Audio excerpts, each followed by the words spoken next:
I'll just wait for that little voice. Okay, so the Pellin Credo, ground rules for the Peter Fleming Forum. The ground rules in the Pellin Credo are designed to support a safe, nourishing environment. We ask that you come to the meeting with a clear head, free of the influence of drink and drugs. 2, in any Pellin setting, you keep control of the pace and depth of your sharing. You may pass or say no to any suggestion. Your no will be accepted and not judged or analysed. No means no. 3, even though the meetings are recorded, we ask that people respect the confidentiality of those present and do not share anything they heard outside the meeting. 4, in Pellin work, we have a strict no gossip rule. No gossip means we do not talk about anyone who is not present, even in a pleasant way. And to go on to the Zoom etiquette, a couple of useful suggestions are, if you need to leave the room or you need to move about for some reason, just turn your video off so it's not distracting for the look of the recorded thing later. And just be mindful. I mean, I have been intervening and muting people, but be mindful that generally in the teaching and discussion time, not the opening or closing, we are muted until and if we are speaking. And some of that is Peter calls on us, but it's okay to indicate that you want to say something and then see if Peter takes you up on it. So you can unmute yourself. But the main thing is to be quiet for so it doesn't mess the recording up. Sorry, I got a bit mumbly and bumbly at the end, but those are the 2 things I'm remembering at the moment in terms of Zoom etiquette. Okay, over to you, Peter. Okay, we say our name and where we are. I'm Peter and I'm in Norfolk in England. Mary Stapleton? I'm Mary and I'm in Eastbourne on the south coast of England. Okay. Vic? Hi, I'm Vic Flagg, and I'm in Abbotsford, British Columbia, an hour out of Vancouver, and it's good to be here again. Thanks. Nikki? Hi, I'm Nikki. I'm in Wimbledon, London. Johnny? Hi, I'm Johnny Avila and I'm in Los Angeles. Shelley? Hi, I'm Shelley. I'm also in Los Angeles. Okay. Cynthia? I'm Cynthia and I'm in Kankakee, Illinois. Okay. Cease? I'm Cease. I'm in Tampa, Florida. Okay. I think that's everyone. Mary, sorry. Yeah, I'm Mary and I'm in Rosarito Beach, Mexico. Okay. Well, thanks for being here today. In a way, today is simple. It's what we call passive listening to hard feedback. And that having a discipline to hear what's being said to us without replying internally or externally, and often not replying for some time.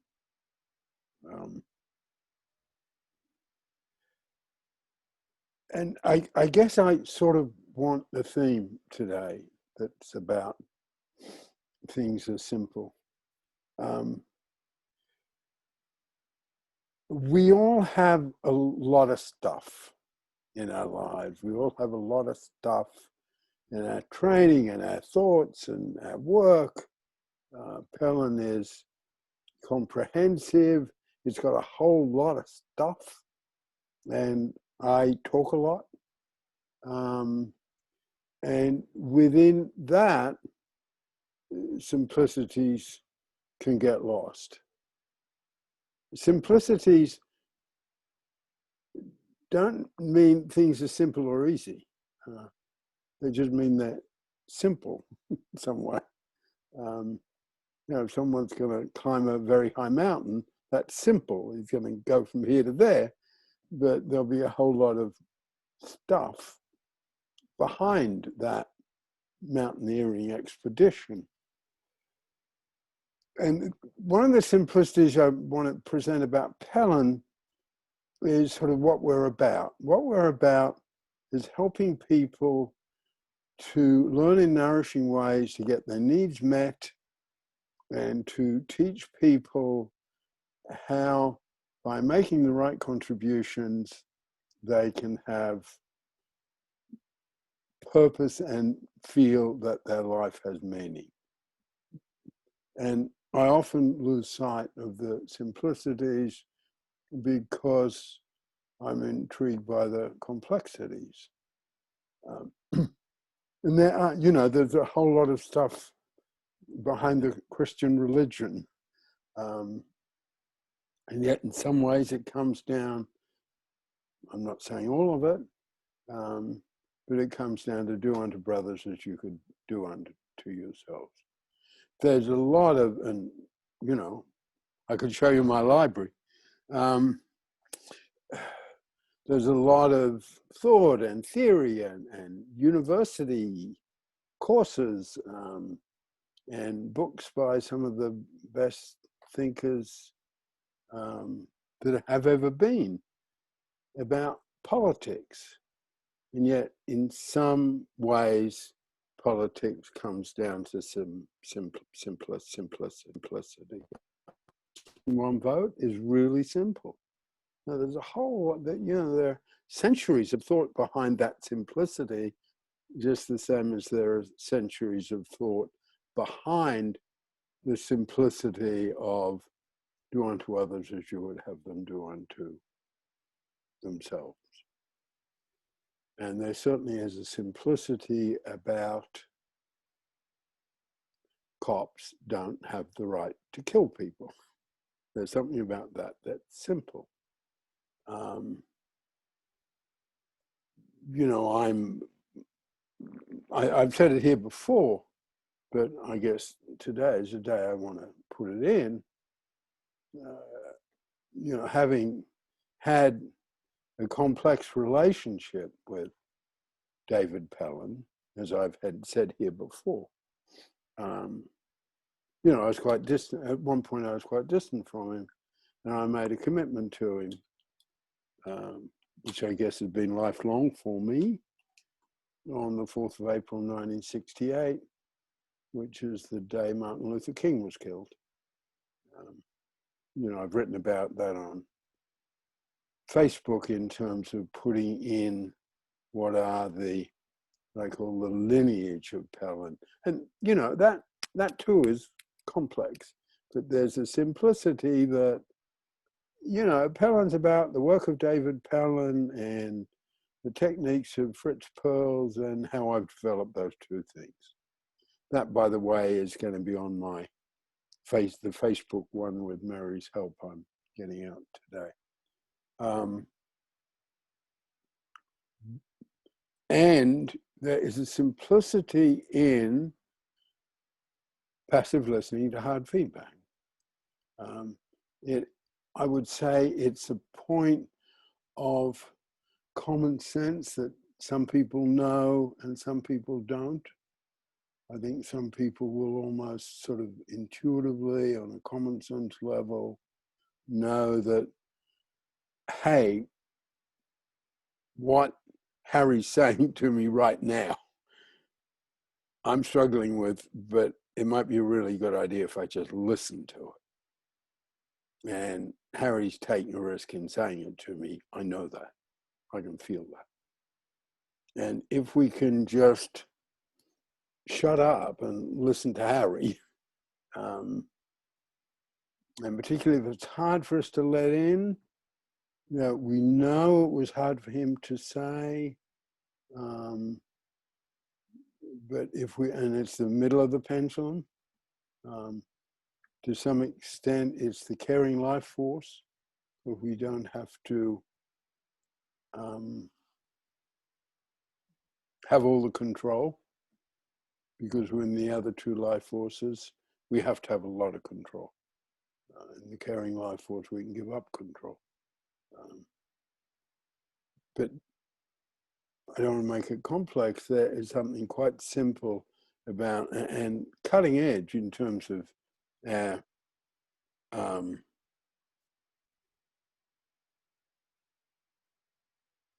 approach to the field. Because we also, when we talk about passive listening to hard feedback, the only way we can really have that, I believe, in our school of thought and practice is because we have transparency. Because if I've got clients who I teach to passive listen to my hard feedback to them, but that is an unequal relationship. I'm the practitioner and somehow I'm above the client in this relationship. You know, a sort of arrangement like that, rather than an arrangement like that, which is Martin Buber's I Thou. So while hopefully the client will passive listen to me, the spoken or unspoken contract between us is that I will also passive listening to what the client's saying to me. And that's different. And I will also be in the Pellin way of working. I'll be in groups with clients who, or meetings with clients in which we are just ourselves in those meetings, whoever we are, rather than having the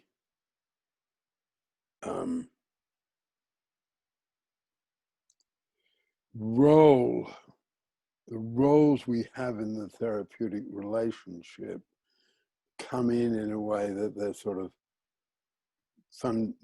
they're the biggest thing. So passive listening to hard feedback, which is something we, in different ways, we do in Pellin all the time. We structure it so it's safe.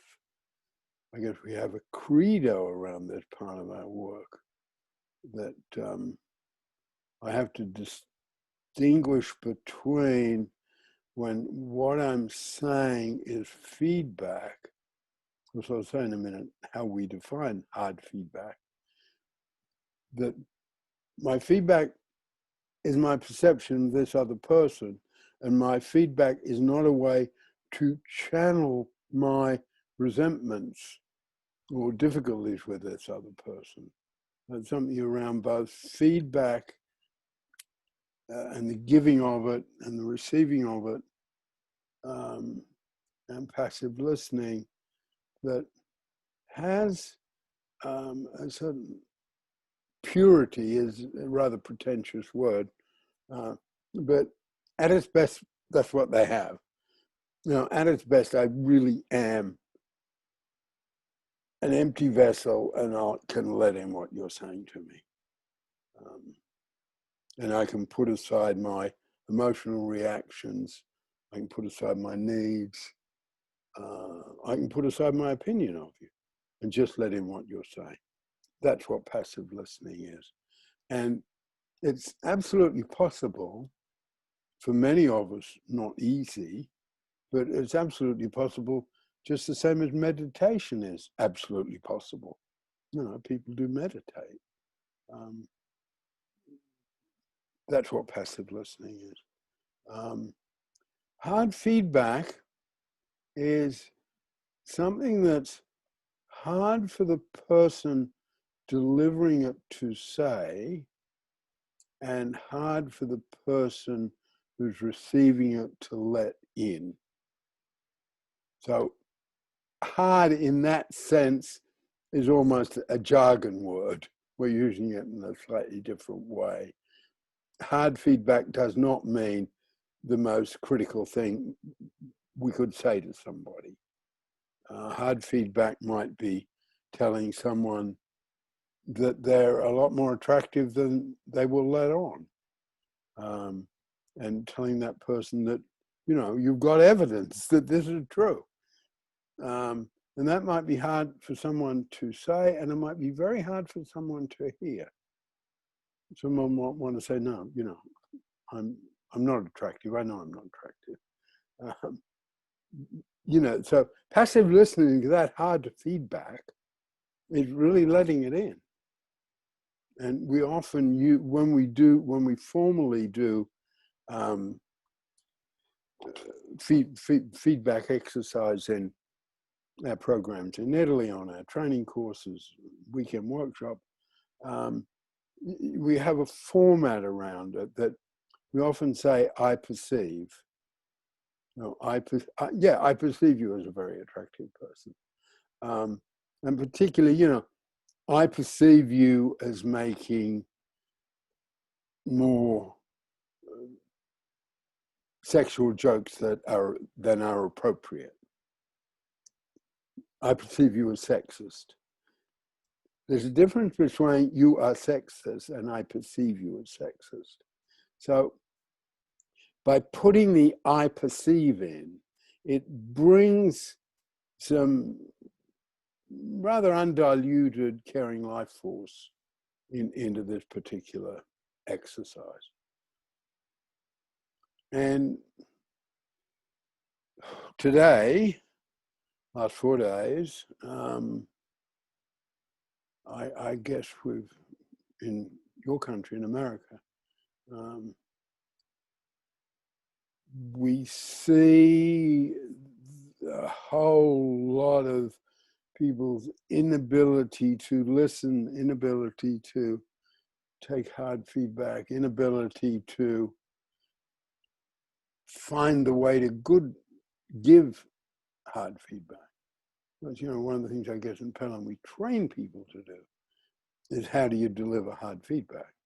You know, you need the right tone, you need the right timing, you need the right place. There might be a piece of stunning, perceptive, intuitive feedback I have for somebody, but this may not be the time for them to hear it.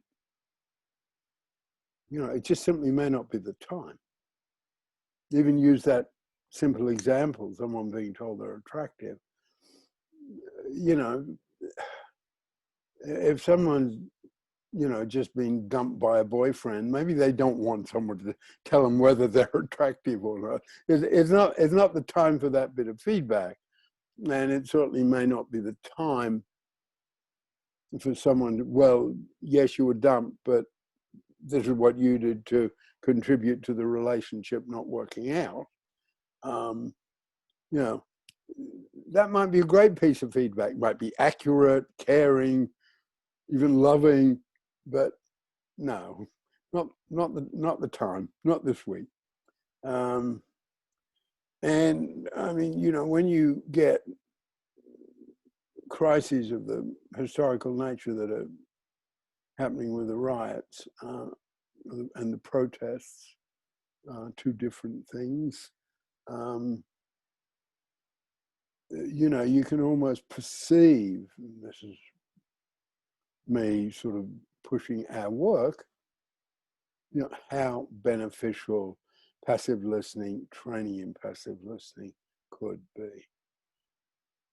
You know, people being able to listen across those terrible divides. And I guess in you know, 4 days where, from my perspective, you know, his voice is so missed. There's no. I'm not saying there aren't good people around, but there isn't the clarion voice that Dr. King had. That sort of, even if people opposed him, you know, this was a voice. Well, this was a voice the whole world listened to, and this is a voice, in a sense, America had to listen to, and there's no voice like that. But he was someone who, in my view, knew how to passive listening, never having heard the phrase, and certainly knew how to give hard feedback. And knew how to give hard feedback to his own people. And I believe you can, while his voice is not there, you can, if the protests can be separated in people's minds from the riots, it'll be his voice and his influence, in my view, that'll make that possible. Non-violent, non-violent, non-violent, over and over again. He nagged that, he was a nag about non-violence, he would just say it all the time. He would use those words all the time, all the time, all the time. So, and I guess it is a place where, Pellin is about the world at large as well as about the world of, psychotherapy and social work and counseling. It's about a much wider world. And, something couple of things we looked at recently that I guess I would like to talk about on Sunday and put them slap bang in the middle of the political context. It's not today's topic, and they're not that simple. They're hard work. But Dave's concept of attraction to hurt and callousing, they're totally applicable to what's happening. But that's anticipating Sunday a bit. Today, I just want to hold on to that, passive listening to hard feedback I'm putting out, given that I'm repeating myself a bit, but, a theme for me today is simplicity, and that some things are simple, even though there's a whole lot of work and thought and struggle and study behind them. The outcome, if I could call it that, is simple. Do unto others as you would have them do unto you. One person, one vote. Cops don't kill people they're arresting. And passive listen to hard feedback. I want to say that part of our work, it's very hard, probably it's the most demanding part. Passive listening to hard feedback is the most demanding of the Pellin process and of the Pellin training courses. And I feel it is the reason we turn out excellent practitioners. Some of who are here today. And, to being a bit transparent about it, passive listening to hard feedback, is certainly one of the things that enables, because of what I got from it, is one of the things that enables me to be doing what I am doing at this time of my life, with as much force, I guess, as I ever had. So there is something in the Pellin process that works, and there is something in the Pellin process where passive listening to hard feedback is just sort of crucial. Does someone want to comment on that? I have a question. Yeah. This is, I don't know if it's on topic or not, but can you tell me a little bit about Malcolm X? Because if you're talking about Martin Luther King, and I'm not against all that because I was a firm believer in it, but I'm pretty much more gone Malcolm X side before, because it's in order to have change, you have to have friction, and I'm a learner. I'm willing to change. That's what I'm willing to grow as a human being, and I appreciate this class. So something that struck me was because I grew up next to Cesar Chavez. So it's like, Say again? I grew up next to Cesar Chavez. Yeah. So everything's based off of passive. I get all nonviolence. I totally get that. I'm all about that. But at some point, that's where Malcolm X kind of steps in a little bit and saying, well, hey, wait a second, you can only turn my brother and I talked about this. Well, Jesus says, turn the other cheek. Well, my downfall was I did do that, but no one taught me about boundaries. It's like, yeah, you could turn the other cheek, but don't be a doormat. So I think maybe for me, it's finding that balance I love drawing. This helps me out so much that and I love the simplicity because I get in arguments with people and I stop arguing with people about just because it's simple doesn't mean it's less intelligent. It's actually more intelligent, in my opinion. So that's just my thoughts. And if you can expand, or I'm just throwing that out there. Well, yeah, I will. But the people who dismiss things when they're simple, I just want to repeat how I bring in my two super heavyweights, okay? 8 words that any toddler can understand. Expresses the most complex thought in their language. To be or not to be, that is the question. I just use that to, you're using simple words, so, it can't be as important as if you were talking about the relation between bipolar, paranoid tendencies and the Oedipus complex, and you've got to use words like that. And I say, no, Shakespeare didn't always use words like that. So simplicity can be powerful. I mean, I'm very aggressive. I'm very aggressive about that. That's what happened to my brain just now, because I was camping and my buddy I have a good, bad, ugly. I'm not apologizing for the way I talk anymore to people. It's like, hey, if you don't understand what I'm saying, I'm not going to be offended by it, but people will correct me in my language. And I understand. And I said, you know what? Because I say pandemic. Someone goes, no, it's pandemic. I said, did you understand what I meant? And the person said, yes, I understood exactly what you meant. I said, you know what? If Shakespeare was alive today, he'd get an F in grammar. And then they couldn't argue with me because it was so simple. They were at, you farm boy. I said, well, I did take Shakespeare while I was farming, so no worries. But I really appreciate that, to be or not to be. But I'm going to be quiet and keep listening. Yeah, no, that's all right. And the other thing, I mean, without, having this as a political forum, and I guess sort of keep, the thing I guess I'd say, I'm a student of the civil rights movement. I'm a devotee of Dr. King, there's no question about it. But on the other hand, our whole approach, and it relates to passive listening to hard feedback. We're saying, this is the whole truth from there to there, and we've only got this little bit of it, okay?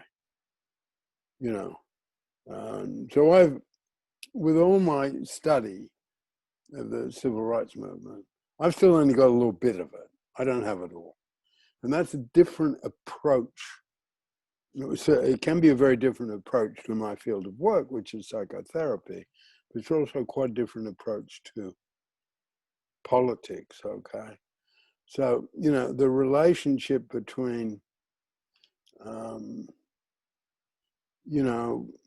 King and Malcolm and, these totally different approaches and, whether, on issues of pride and Black pride and, there are huge issues in there.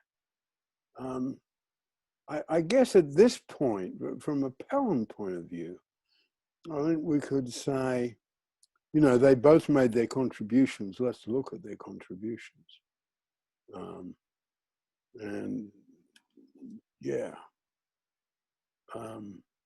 And also, I guess,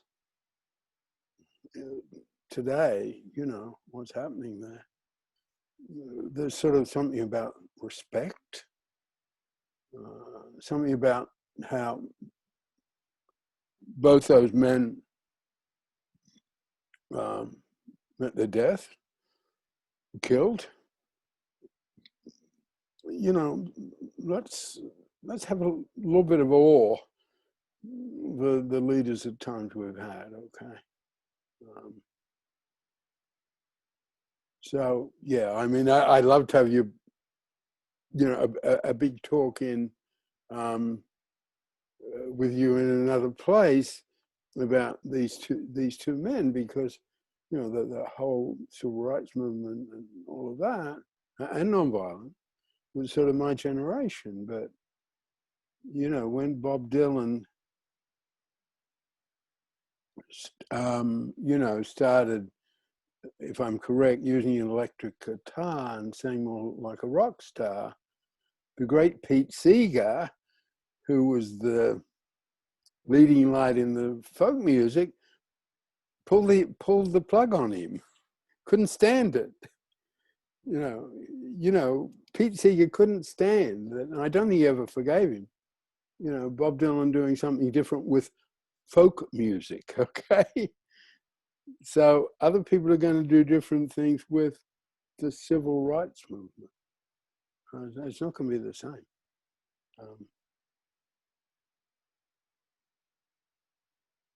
And, you know, and they're very complex issues. You know, if you want to look at a sexist organization that kept women back, you know, look at the Southern Christian movement that Dr. King set up.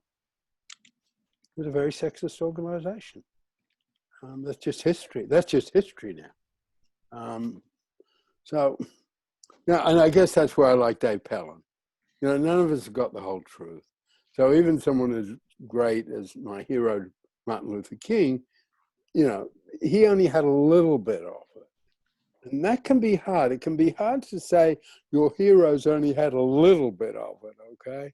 And that's where, in my view, David Pellin was stunning in terms of any of us have only got a tiny part of the truth. Anyway, thanks for the question.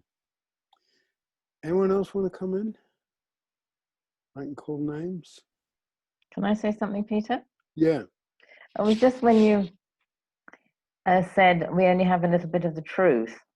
And I was thinking about, you know, when you have a room full of people giving hard feedback, and it's stunningly different from each person. And how, you know, when you're one-on-one with, as a psychotherapist, you can feel, or I can feel, sorry, wow, this is really good intuition, you know. And what am I saying? You kind of I can be a bit seduced into thinking, you know, I know it's my performance life force interfering with my caring life force, but I can be a bit seduced into thinking what a valuable insight I have. And there's something very humbling in a nice way about being in a room full of people with, it makes me want to cry, with such deep perceptions from that interconnection between who each of them is as a person, so that we each see something so different in what in the person or in what someone said, just because of our own experience. And it's a wonderful experience, almost of equality of humanness. But anyway, my starting point was a little bit of the truth. It's like, it really shows in a room full of people giving or receiving hard feedback. No, there is something about that exercise. I'm glad you brought that up, because we create something around this exchange of hard feedback in a group setting. I want to repeat, that is totally dependent on transparency. So if you didn't have transparency, but you had the person directing it or the leader was less open than other people, you simply couldn't do it. So a lot of what we do depends on passive listening and transparency. Both, by the way, in terms of Pellin, have roots in Alcoholics Anonymous. was Alcoholics Anonymous.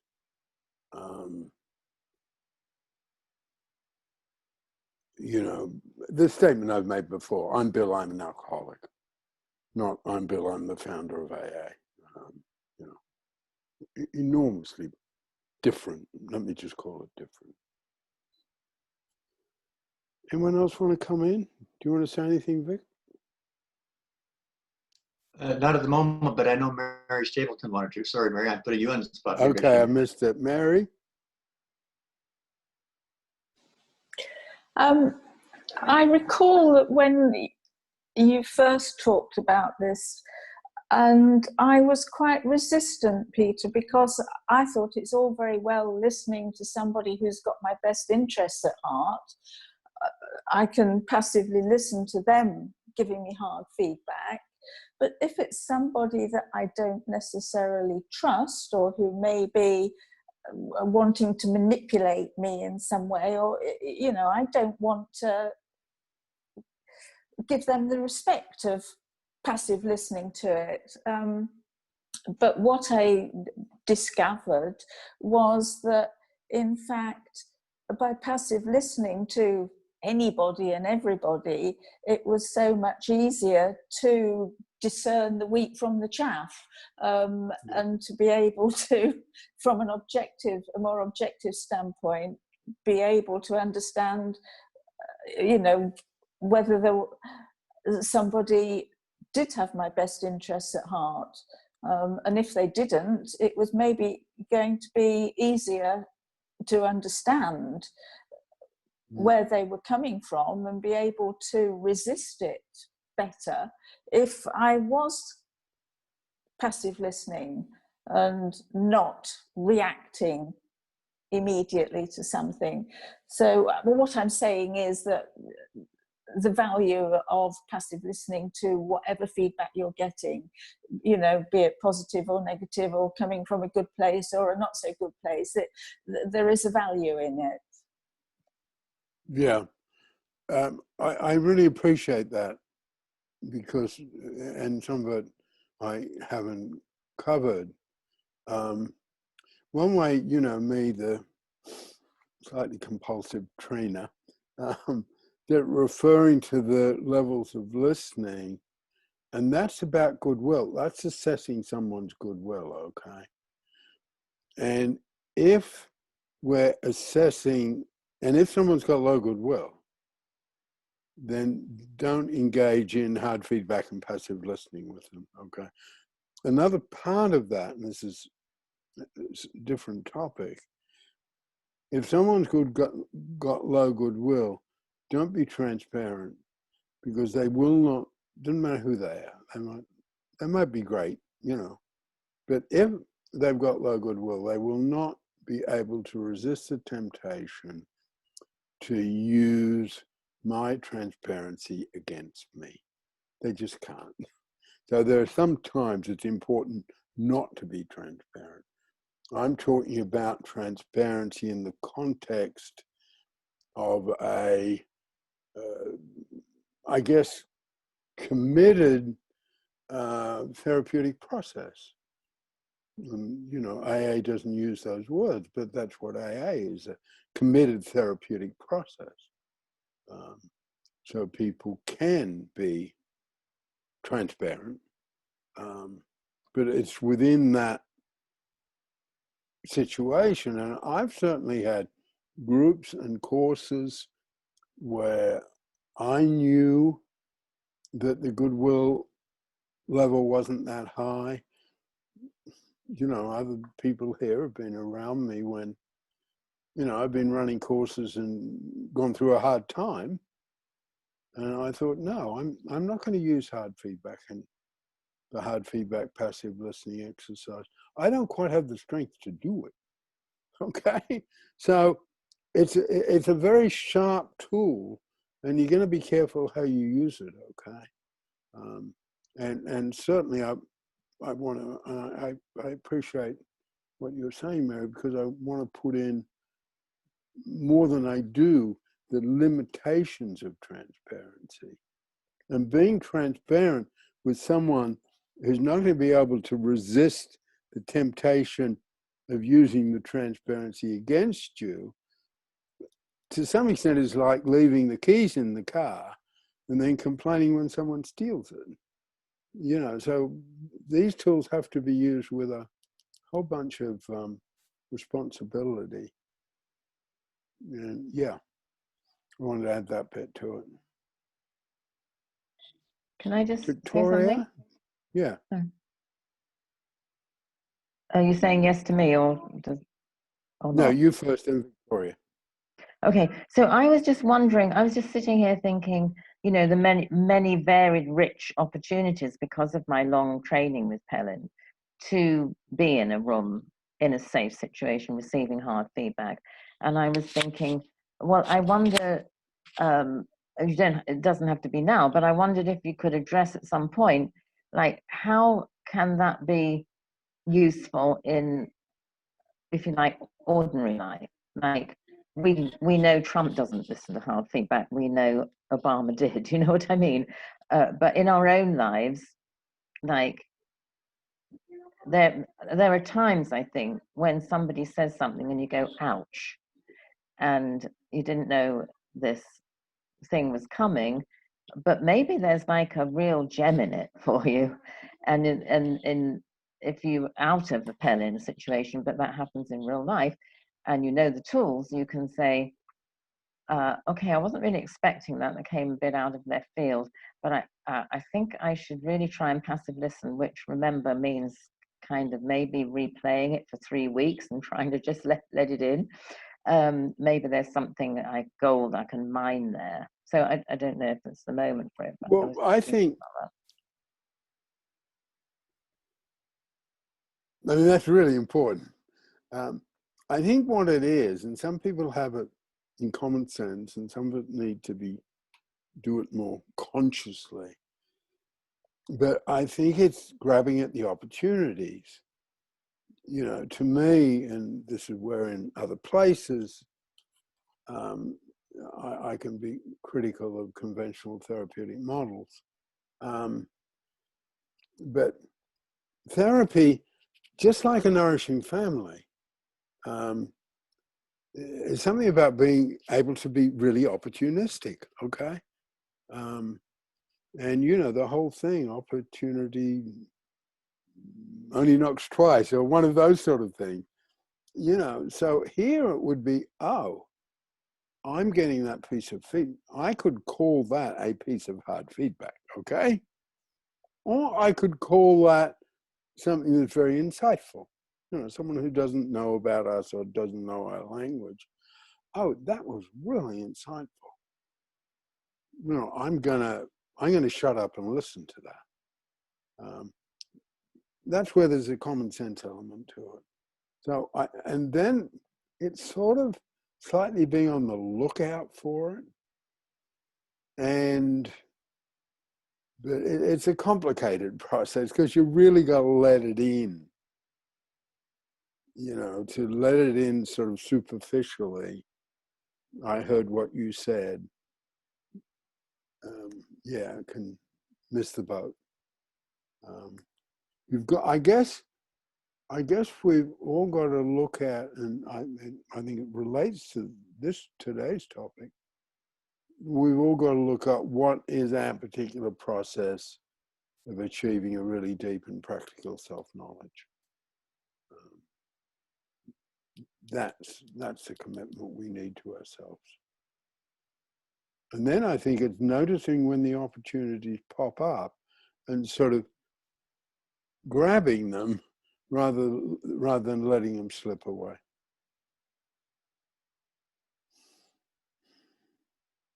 Victoria? Hello. Hi. Hello. So 3 things, as almost always now, I have to say. The first one is that I remember when we had our groups in Pellin, what was very important for me and soothing for me was that the practitioner, the teacher, was there sitting in the circle. So you just talked about transparency. And I think the capacity of well, Peter's capacity as a trainer at that moment to invite feedback and to hear feedback was a wonderful example for me. Because I think when somebody is watching the group and how people are giving feedback, there's no this equal thing, and there's no fluidity in giving feedback, being part of it. I wanted to say. Second thing that I wanted to say is that the right tone of the voice and the right time are the keys for me, especially giving feedback back to your spouse, I think, because mostly feedback, especially if we're talking about hard feedback, is almost equivalent, which is in my opinion, no, not, but it sounds like, or might sound like something critical you want to say, because this is like, we call it hard feedback. And I've noticed for myself, like the tone of the voice, the timing, and those things can completely just make it to a waste, even if there's something very important there to say. And I usually use the pendulum tool or something else before I can go into that.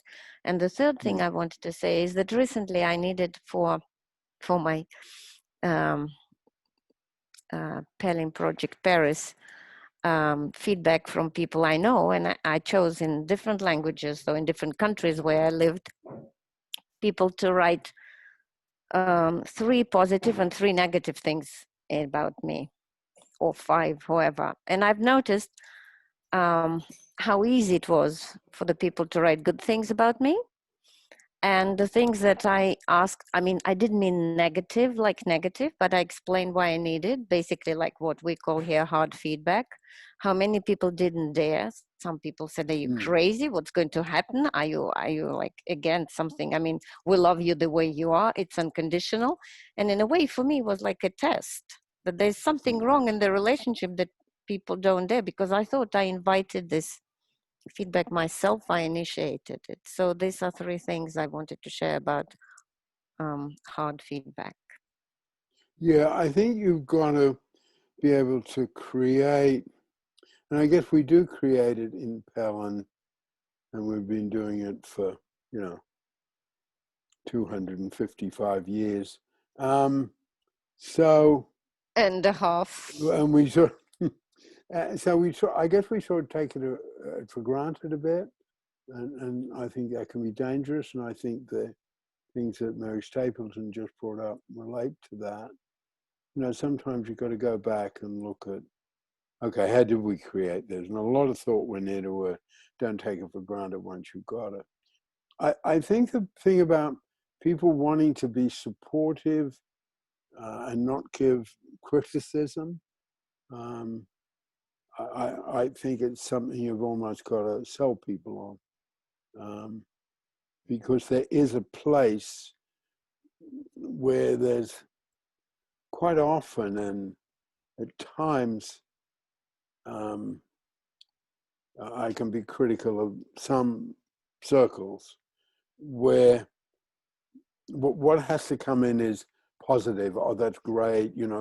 Yeah, a certain sort of follow your dream point of view.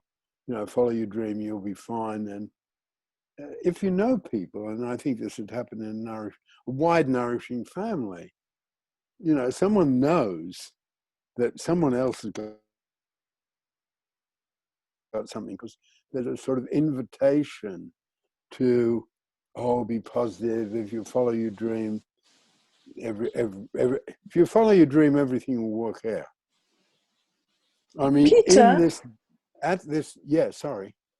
Could I just ask, do you have guidelines around giving hard feedback?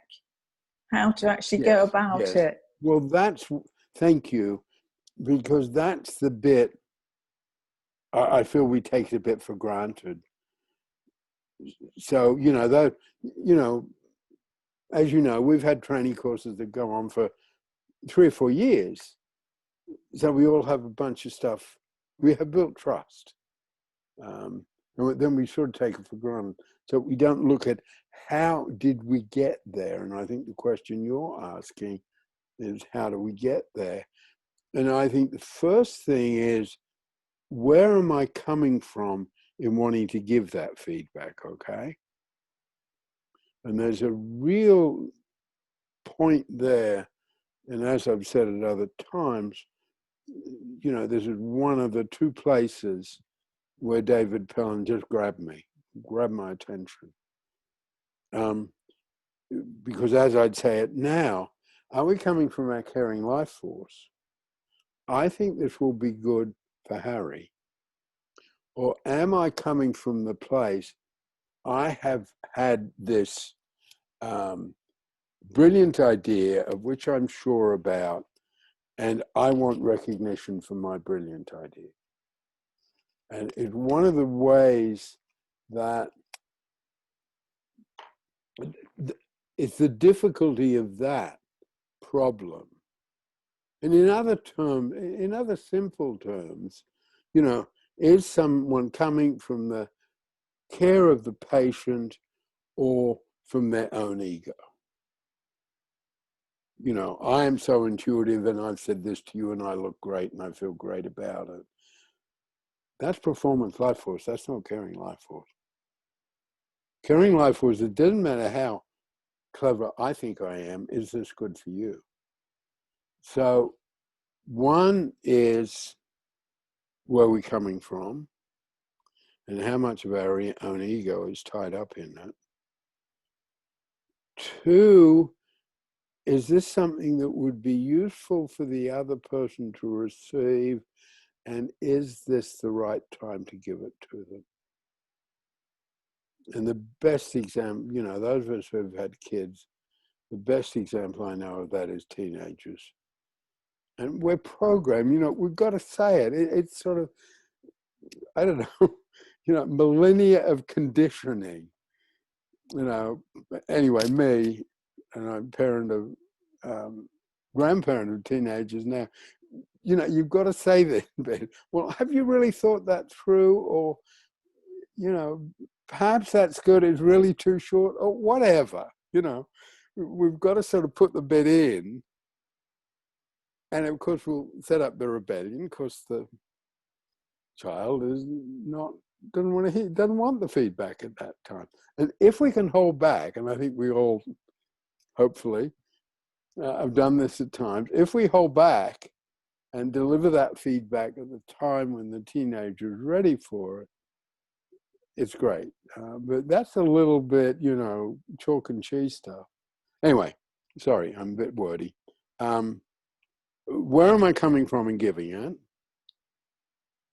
Do I have the person receiving the feedback best interests at heart? Is this a time for them to receive it? Will it be useful for them at this time? And I guess underneath all that, and this is where I think, you know, we've been in the field so long that we just take stuff for granted. Underneath all that, is trust there or is trust not there? Okay. And if trust is not there, which is another way of talking about goodwill, in a sense, it's not the time to be using hard feedback. You know, that's at some other time. And I think at time, I mean, just in terms of, you know, straight therapeutic technique, use those words. What's wrong with just putting energy into building our relationship? You know, I used to say, what's wrong with a heart-to-heart talk in a therapeutic relationship? So if things are a bit squirrely, not great, maybe my ego's too tied up in this, you know, what's wrong with just working on the relationship, how we get on? And I think there's a simplicity in that I can at times miss, which is just a trusting relationship. So I'd be almost putting, you know, if there are any things that were counter to giving hard feedback, follow them. Follow them. Because in terms of hard feedback, when I'm training people, I say, if you're going to see this person again, then you don't have to say it today. If you're not going to see them again, maybe you shouldn't say it at all. And that's just another way of saying it's okay to go slow, it's okay to be cautious. And, you know, hopefully the work I'm engaged in now with foster carers and foster kids, you know, those issues are massive, massive. I mean, foster kids have got every reason not to trust the world.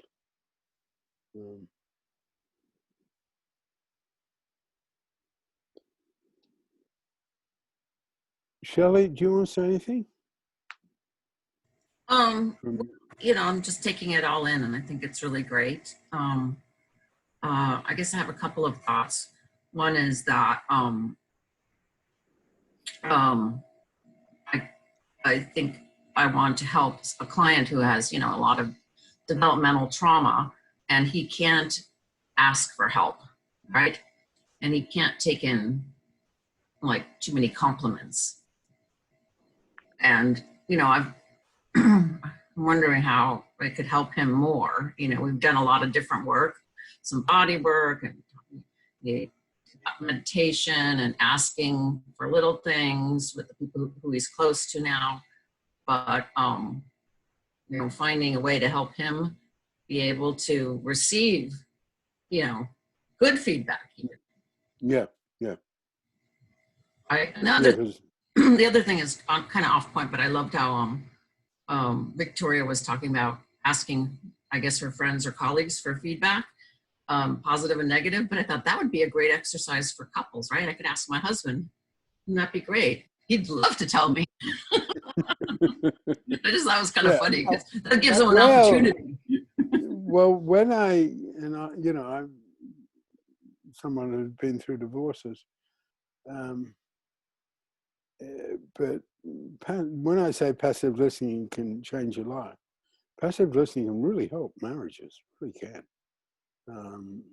Yeah, and you know, it's something some people know and some people don't. Yeah. What you're saying about that client, because that's a hard one, okay? And, you know, particularly, you know, and I've been there, it's a possibility he's got you on some sort of pedestal a bit. And there's good sides of that, you know, I mean, you know, maybe that therapeutic relationship is keeping him going at the moment.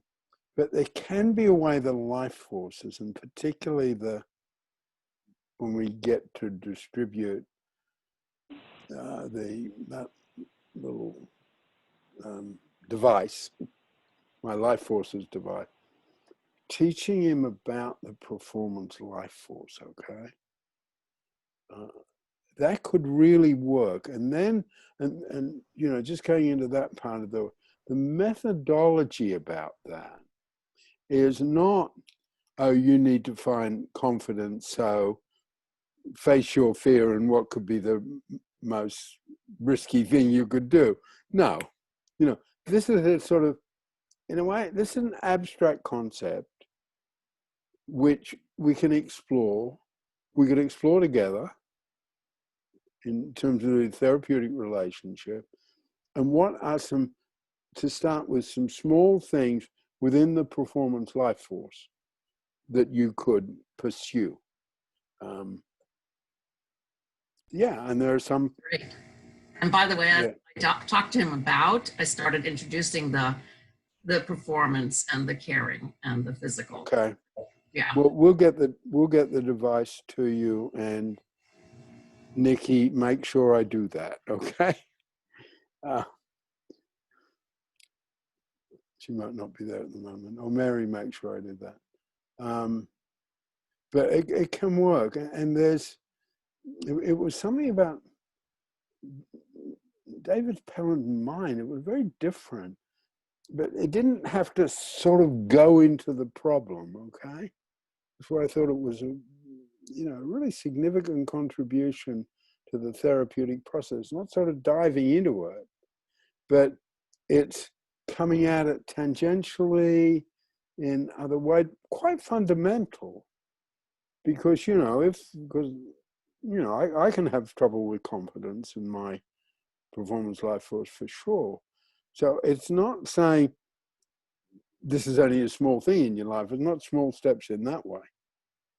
But this is a major thing that we can be imaginative about how we're going to approach it. Slightly different methodology. There was something in his mind that was really original.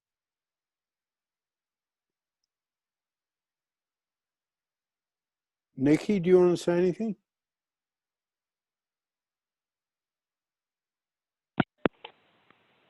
Hi, am I unmuted? Hello? Yep. Yeah, no, I don't want to say anything, thank you. Okay. Cease? Yeah, a couple of things. One, I was thinking about sometimes I can talk myself into saying this isn't the right time to approach it, just because I'm afraid.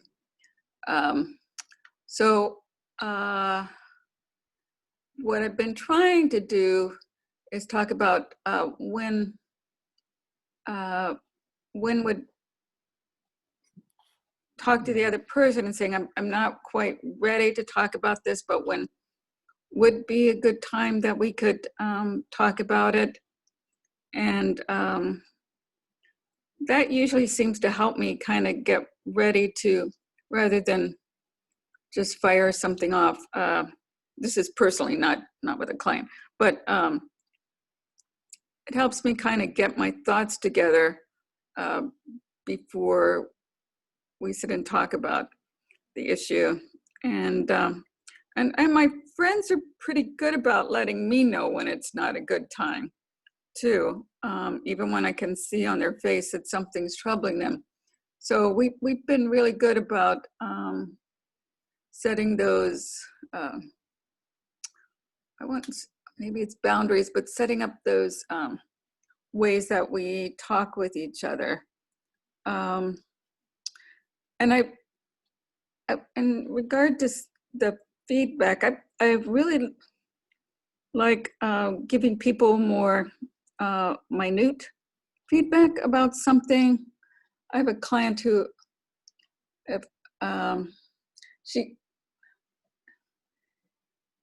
she had a lot of trouble with self-esteem, and as she talked about something, I would just point out what she had just said that sounded so caring about somebody, or such a cool way that she handled something. And so it was a little more casual, I think, and she seemed to accept that, at least for me, better when it was very specific and right at the moment too. That works for me too. I mean, if somebody says, well, you're really a nice person, well, yeah, well, but if somebody said, well, I like the way you handled something, or that was really cool how you did that, that's really meaningful for me. So the more specific that is really helpful to me receiving the feedback. Yeah, thanks. I think it can. I think the timing of it, in a way, the timing of it's everything. And again, the timing of it sort of relates to trust. And I guess another way to look at it is our motivation, right? I want to give you this feedback rather than do you need to receive it? They're quite different things. The timing's everything, and the timing builds trust. And when I'm upset or something has just happened that maybe my friend doesn't know happened, that's really important that I be able to tell them I can't hear anything right now. I'm the same with my husband too, if it's just not a good time. But nobody would know that unless I told them, so. Right. No, I guess if someone has really good timing, it's one of those things that they probably don't get recognition for, okay, because it's slightly hidden. Elizabeth, do you want to come in? Unmute. Am I unmuted? Yep. Yeah, you can hear me now. Okay. Sorry, I was late. I did not finish something else in the time that I thought I was going to finish it up today. So apologies. I had every intention of being on time, but didn't happen.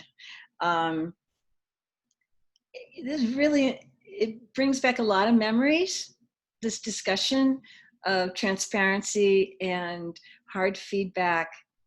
And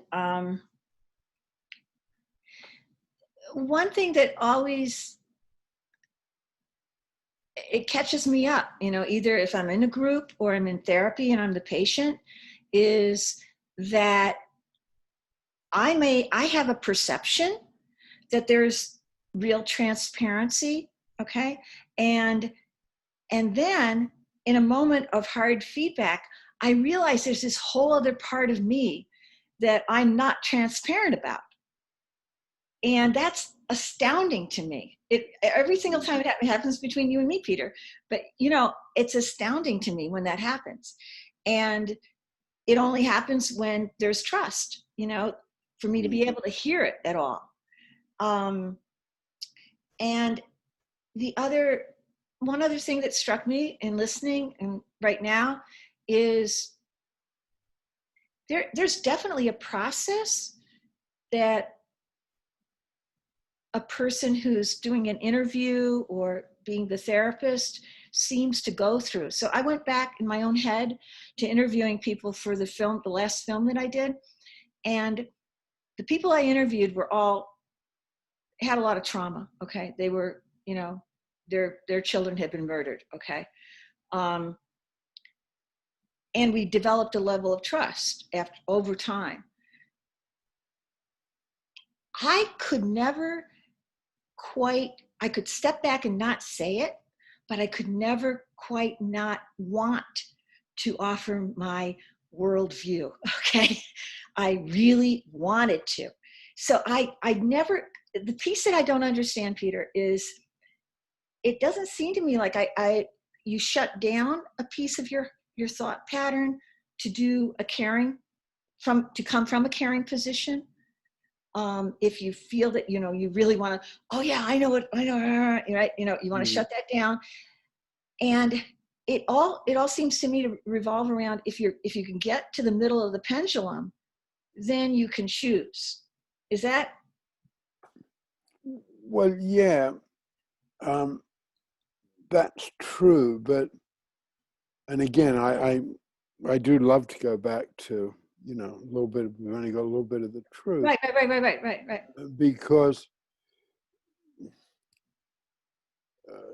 you know, two people who were, and I mentioned here at great length, different ways, that were really important to me, David Pellin and William Shakespeare, were the least transparent people. I mean, Shakespeare, you can study and read and research. You cannot find out what he believed in, what he thought about women, what his politics were, what his religion was. You can't. And people have tried for a long time. So, yeah, you know, transparency is my little bit of the truth. It doesn't work for everybody, okay?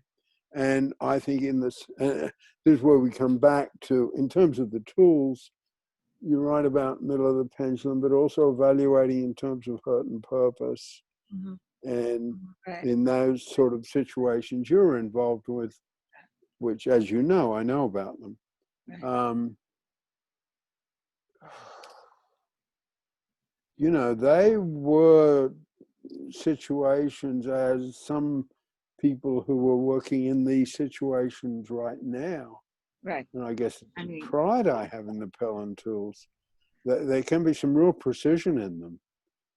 And this might be a time to listen. It might be a time not to passive listen. It might be a time to listen with level 5 with all my emotions, because that's what they need. Yeah, it's really They hard. don't need a cool white woman. No, the white girl in the room, honey.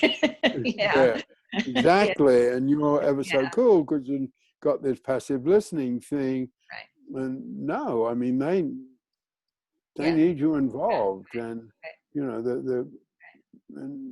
so, you know, the tools have different applications in different situations. And I'm just to Right.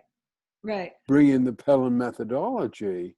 Right. That's trying to be able to really, and other people do it, and other people do it right now. And, you know, grabbing onto your purpose. You know your purpose. You know what it is. Right. So you can grab onto your purpose and be there. Okay. But in terms of transparency, passive listening, hard feedback, they're probably almost totally irrelevant at that moment. Useful a bit, you know, a little bit of transparency, you know, 30 seconds passive listening, but in the main, purpose. Yeah. Okay. Yeah. Okay. One more thing. And I don't know how therapists function. Okay. I really, the older I get, the more I realize I have no freaking idea how you guys do your job. Okay. I really don't. It's like beyond me. But I appreciate it. Okay. I appreciate it. How do you, and this is like, you know, someone brought up before about the value of finding ways to apply this in daily life. Okay. And this is one of my daily life thingies here. How, when you are beginning to work with someone or beginning to, you know, work relationship, friendship, whatever, and I don't think it's just me. I think it might be just me, but I don't think it's just me. I form perceptions of people very quickly. And out of those perceptions come judgments. And some of the judgments are only this big and some of them are like huge. But as I've gotten old, I realized that it's to my benefit that maybe I take in those perceptions, I treat it as data, and then I let happen whatever happens between us. But I'm still, it seems to me that passive listening is maybe a way to dismantle the judgment. Yeah, it is. Okay. It is. Okay. Because passive listening is putting the judgment and perception aside. Okay. All right. Okay. I mean, passive listening, and that's why I'm still playing with the word. Yeah. But that's where there's certain sort of purity. I am really putting all that aside. Okay. And I'm not cheating. Right. You know? And you're not discarding the perception. You're not totally discarding it. No. You're just putting it in a aside for box. that moment. Right. Okay. Yeah. And I think it's parallel. And I don't say this very much, but it's something I still try to do after all these years. Dave gave me a particular exercise to do, okay? All right. And he says, okay, Peter, what you do is you take one thing a day that you really want to say and you don't say it. Oh, God. And and he didn't say the next bit, but I understood it, and you can't cheat, okay? Because I know I have to take one thing that I want to say, but it's not going to be this one. But when once you choose one, because all his initial work with me was about the pendulum. I'll tell that story another time. Yeah. No surprise there, Peter. Thank you. Right. And so I would almost coming off that, you know, take one thing a day and just don't do it. Wow. Don't have the perception. Just don't have it. That little exercise he gave me it's still with me. And sometimes when things are rough, I think, oh, I'll go back and do that for a while. That's great. That's really great. Thank you. Yeah. Okay. I mean, I'm going to steal that one. Okay. That's a really okay. Good Cynthia? How's it for you? Yes, yes, yes, thank you. Yeah, there's a lot. I've been taking in a lot, but one thing that I did want to ask about, particularly when we're talking about, particularly feedback and specifically things about compliments, but also other hard feedback, is how much do you take into account cultural considerations? Because that's very cultural. In terms of whether you're, whether you're comfortable being direct with somebody, when you're going to be indirect, how you take compliments. I mean, I'm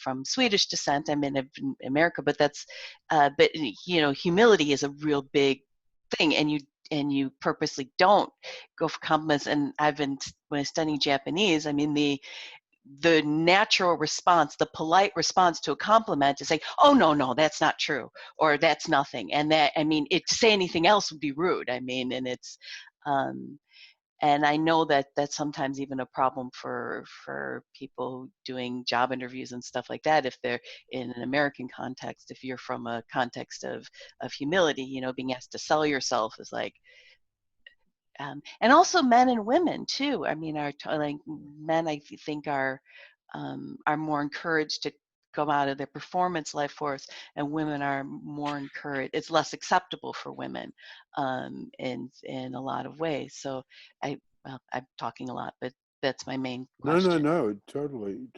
I think that's a huge issue, really super question. Because I think those issues really have to be taken into account. And that is very much evaluation strata. And that's where we say at other times, in a way, everything falls back to evaluating in terms of heart and purpose. And I think if you don't take those issues into account, the whole thing can break down. And I know, I've got my particular, I guess in a way you could say there's almost a Pellin culture that's sort of around, transparency, and it might not be what someone grew up with, what they're comfortable with, what they're easy with. And certainly, our approach to it is the no rule, okay? Because, some people haven't liked the feedback part of that's not what I grew up with. That's not what we do. And, we adjust to that.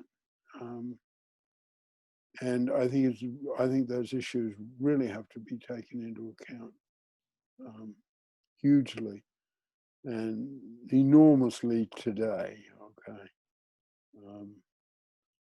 Because well-meaning hard feedback, defined in the Pellin terms, right at the moment in the States, could be seen as incredibly patronizing in it being positive. Don't tell me how, great a leader I am of Black young women in Chicago. Let someone else tell me that, but not you. Okay, not you. I think because when there's really heightened sensitivity and when people's pendulum is swinging all over the place, and somebody probably a time just not to use hard feedback. It's a time I think where passive listening has limited use, and it's not to be a time for transparency. And that's where we sort of get back to, in a way we do get back to the caring life force, because the caring life force being open, being there for you, okay, you're an 18-year-old girl leading these riots, leading these demonstrations, and I'm a pundit. Maybe I'm Rachel Maddow. Maybe I've got to be careful how I say what I say, just at this time. My God, don't patronize them. And I think that where we'd say that's about, and you know, in some ways it's Sunday's talk, you know, that's where we bring in the tool of callousing. You know, I'm Rachel Maddow. I know how I come across. I've been doing this for 10, 12 years. So I have a certain tone and way of saying it. Thank you for giving up your time and being here for us tonight. She's got to be really careful she doesn't patronize just right now. Right. So, and I guess we all have to. I mean, on another level, almost on a cultural level. Right. You know? Right. Maybe we could do a whole, pardon the expression, but maybe we could do a whole fucking lot of passive listening just to what's being said. And, you know, not having thoughts or just listening to what they're saying. And, you know, it's I think it's what touching the best, you know, it's not a cliche because of the person who said it the first time. But it is touching the country's better angels. When people will just listen, we will just listen. And of course, if you start listening, you hear one phrase, I can't breathe.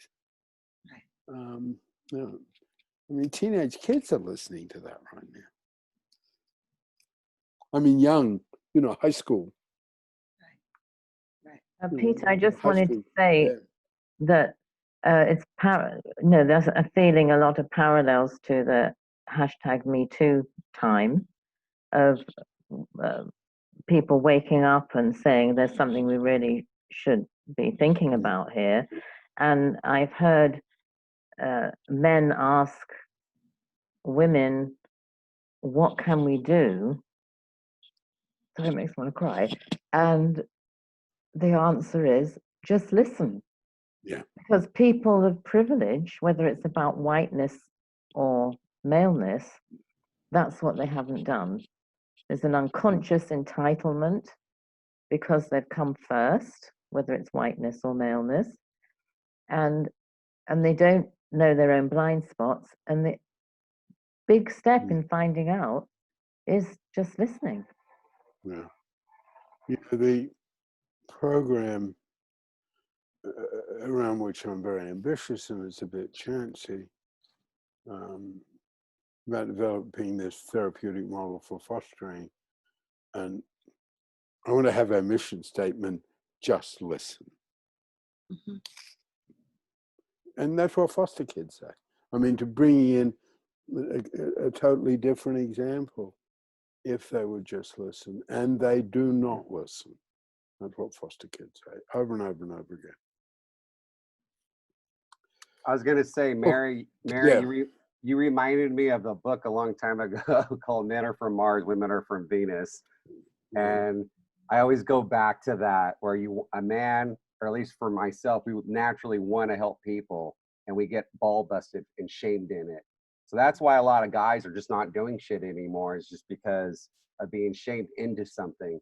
And so for myself, I always got to take, in that book, they talk about putting on your Mr. Fix-It hat as the male. Hey, I'm going to try to fix that. And literally the book just says, shut up and just listen.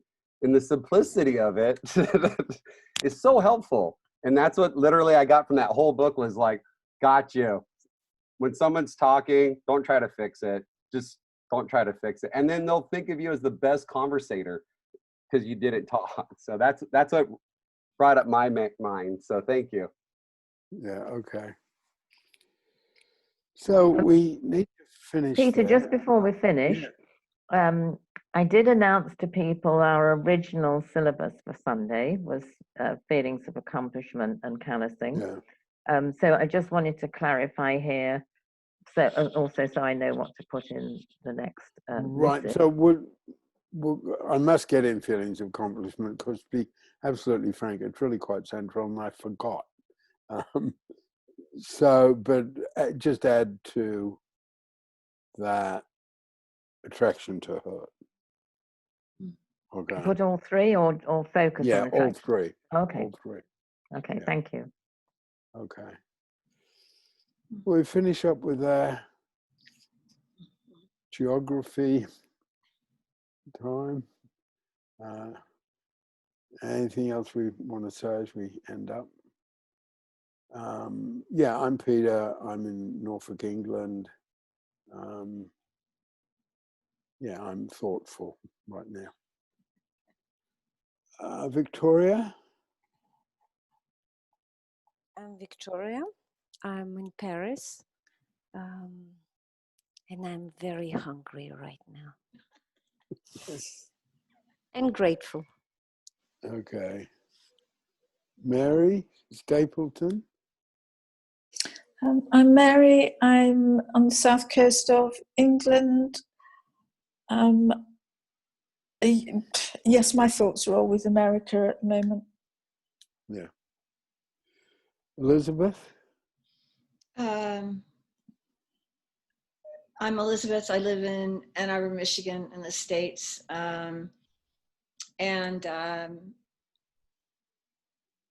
Everything that I heard today is a really great contribution to other things that I've been thinking about for the last week. And thank you very much. It really has helped. Okay. Vic? I'm Vic Flag in Abbotsford, British Columbia. As several have already said, you know, it's provoking a lot of thinking and a lot of reflection. You know, it puts me back in mind when I hope I'm not mischaracterizing anything, but both Elizabeth and Mary and several other people, it seems to me are reaching for something, which I guess we're all reaching for, is you know, how and when do you use these tools? How and when do you use, and Peter said it many times, how and when do you use transparency versus passive listening, et cetera, et cetera. And it put me back in mind of David, you know, in the unit when I heard him teaching and exemplifying the difference between subjective awareness and objective awareness. And Elizabeth really touched on this, how she said, and I appreciated that, how she kept on feeling her point of view coming through, wanting to say so urgently to someone, you know. And I've been dealing with a situation recently where I desperately wanted to say to someone, look, this is what you need to do. This is what you need to do. I know that, but several other people, but no, but the person is not about to receive it. And so, you know, I remember David teaching about the difference between subjective awareness, I'm talking too loud, I think, subjective awareness and objective awareness. And the objective awareness is, it seems to me, is the faculty or capacity that tells us when to use which tool to what degree, and which seems to be a major part of all this discussion. And Pellin actually had that, you know. So yeah, I'm Vic in Abbotsford. Thank you everybody for your contribution. Okay. Shirley? Hi. Well, I don't know. I was thinking about what Elizabeth said. Like, if we all knew our Myers-Briggs, you know, where we are, do we have the perceptual or the judgment, right? Maybe that's part of it. I'm actually a P, okay? You are a P, okay. I'm an INFP, honey. Ah. I'm Well, an INTJ. I'm an INTJ. Oh. You're J. Yeah, okay. Wondered about that. Like, is it that or what? But, you know. Works for me. So, I mean, I know for me, I definitely have certain times that I judge, but I work really hard when I can to just listen and just be there. And when you're feeling flustered, you know, you just go, breathe, just be with the person, just be there, just listen, just be, right? And just do that. And then, you know, I work on it, right? But I do have opinions. Definitely have opinions. Anyway, I'm Shelley from Los Angeles. Thanks a lot for today. Okay. Cynthia?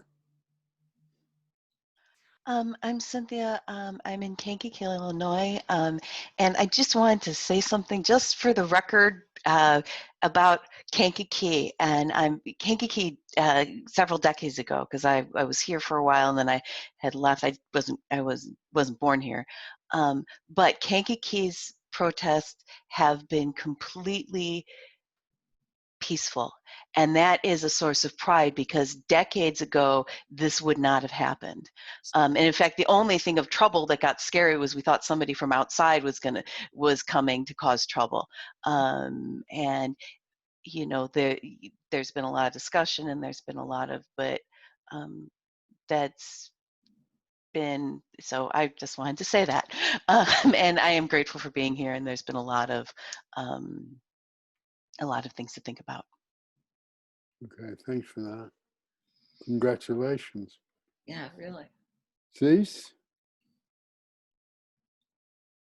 Yes, I enjoyed listening to talking about the demonstrations. We had a big one in Tampa where there was some damage, and there was some, I'm not sure what all happened. Actually, it was about 5 blocks from here, and I didn't even realize what was going on. But then they marched downtown. I guess what I'm trying to do, and it was really good for me. Yesterday, I was listening to there's a Florida Rights Restoration Program. I don't know if you all know about this issue. Yes. Where ex-felons are not allowed to vote. Right. And now they're saying, okay, you can't vote unless you paid all your fines, which is a lot of money for some people. So that's a big issue. So there's a group that's working on that, plus a lot of other issues with returning citizens, getting them housing, getting them, helping them get jobs. And it was really nice just to be listening yesterday for 2 hours to people who really knew what they were talking about and really had great ideas, and just be able to soak that in and know that I really didn't have much to offer at this point, and that nobody really, there was nothing I needed to do except listen and hear all the good work they were doing. So just listening really had a good effect on me and gave me hope to hear these people that were working so hard for other people. It really gave me a lot of hope that things can change in some ways. Thanks. Nikki? Hi. Yeah, it's just been really interesting hearing everybody today again. Thank you. You got to say where you are. I'm sorry, I'm from Wimbledon, London. Yeah. Johnny?